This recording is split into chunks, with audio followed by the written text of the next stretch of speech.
A squat hold is an isometric hold on our lower body. We really want to get this right, so we really activate and around our quad muscles and our groin areas. So from the starting position, feet are outside the hips. From here you're going to sit down, keep your knees pushed out. When we get down to parallel, so our hips are in line with our knees, we pull our elbows just inside the knee and we use our hands to lever them out and really create some tension around our hip and groin area as well as our quads.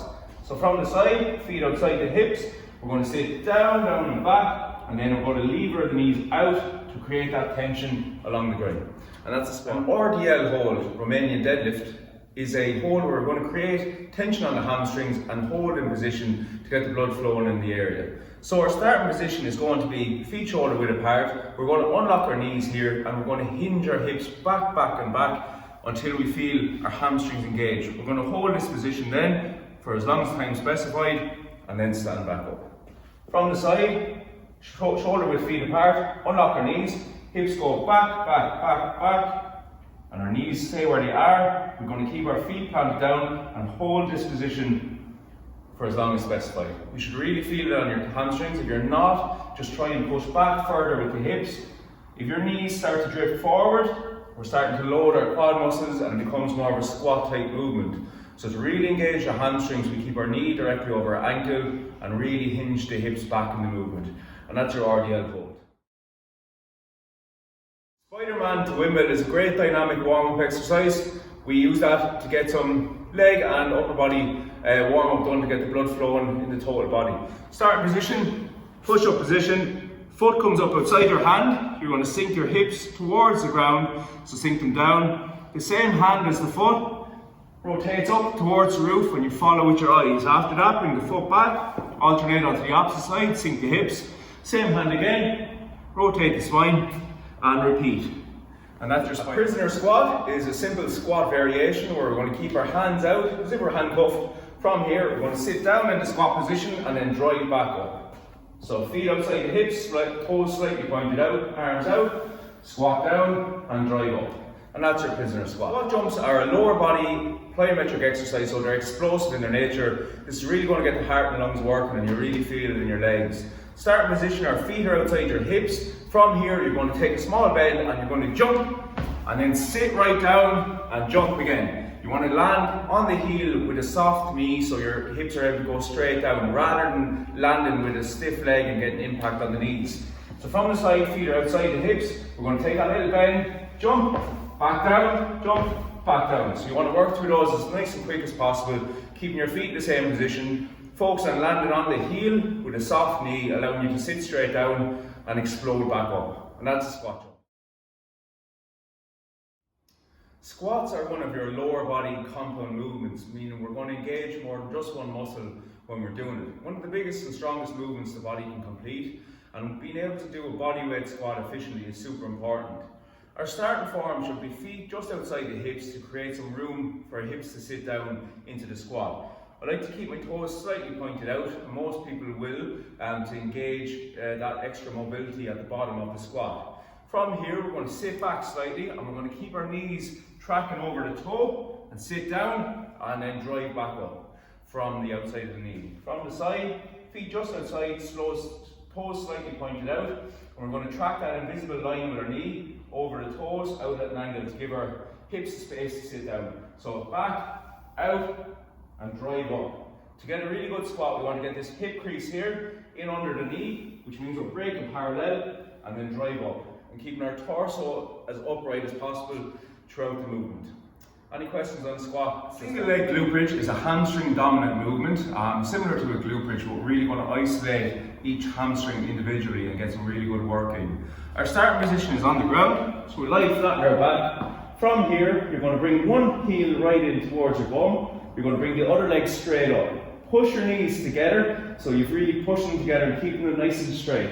Lie flat on the ground. From here, you're going to push your hips up to the roof and keep everything where it is. So up, down, up, down. You'll really feel this on the hamstring of the leg that's on the ground. The opposite side then, knees together again, up, down, down. And that's called a single leg glute bridge. A squat hold is an isometric hold on our lower body. We really want to get this right, so we really activate and around our quad muscles and our groin areas. So from the starting position, feet are outside the hips. From here, you're going to sit down, keep your knees pushed out. When we get down to parallel, so our hips are in line with our knees, we pull our elbows just inside the knee and we use our hands to lever them out and really create some tension around our hip and groin area as well as our quads.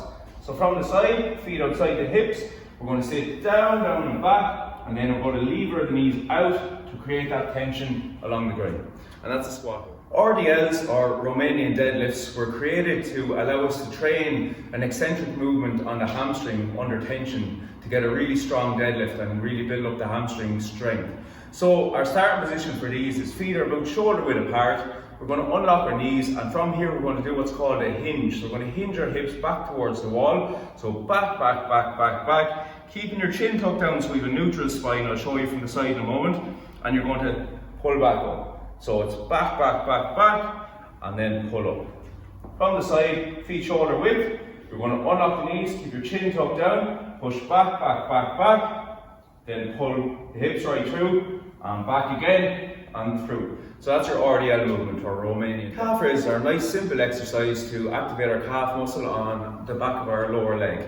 So starting position is feet, about shoulder width position. You're going to focus on pushing through your big toe and the ball of your foot here. So in around these areas, rather than the weight shifting out onto your little toes. So from here, stand nice and straight, push up through the big toe and the ball of the foot, keep nice and sturdy, and back down. From the side, feet shoulder width, you're going to push up, squeeze, back down, up, and back down. So small little squeeze at the top to really engage the muscle, and it's a nice bridge hold is an isometric lower body exercise where we're going to hold tension on our glutes, which is our backside, for a period of time to create tension. So we're going to lie down on the ground.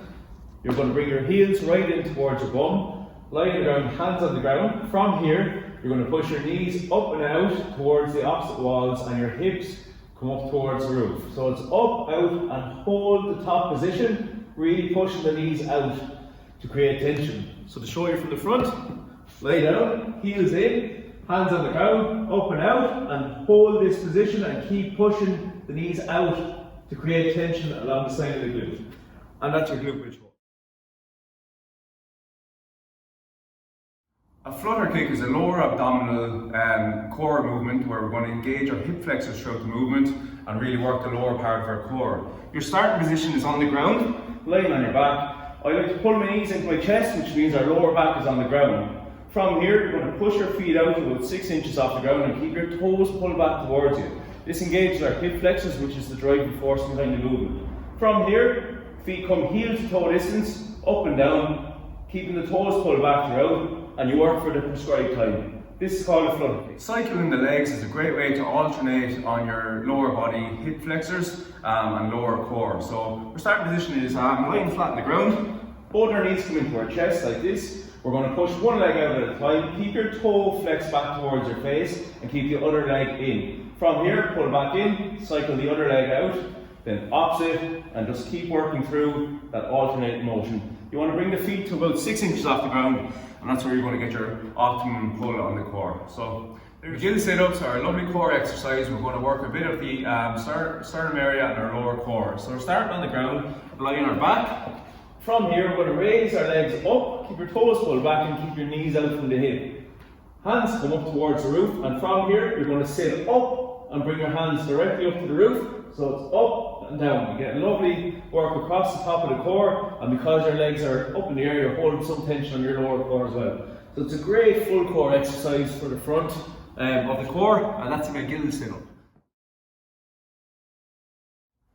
A squat hold is an isometric hold on our lower body. We really want to get this right, so we really activate and around our quad muscles and our groin areas. So from the starting position, feet are outside the hips. From here, you're going to sit down, keep your knees pushed out. When we get down to parallel, so our hips are in line with our knees, we pull our elbows just inside the knee and we use our hands to lever them out and really create some tension around our hip and groin area as well as our quads. So from the side, feet outside the hips, we're going to sit down and back, and then we're going to lever the knees out to create that tension along the groin. And that's the squat.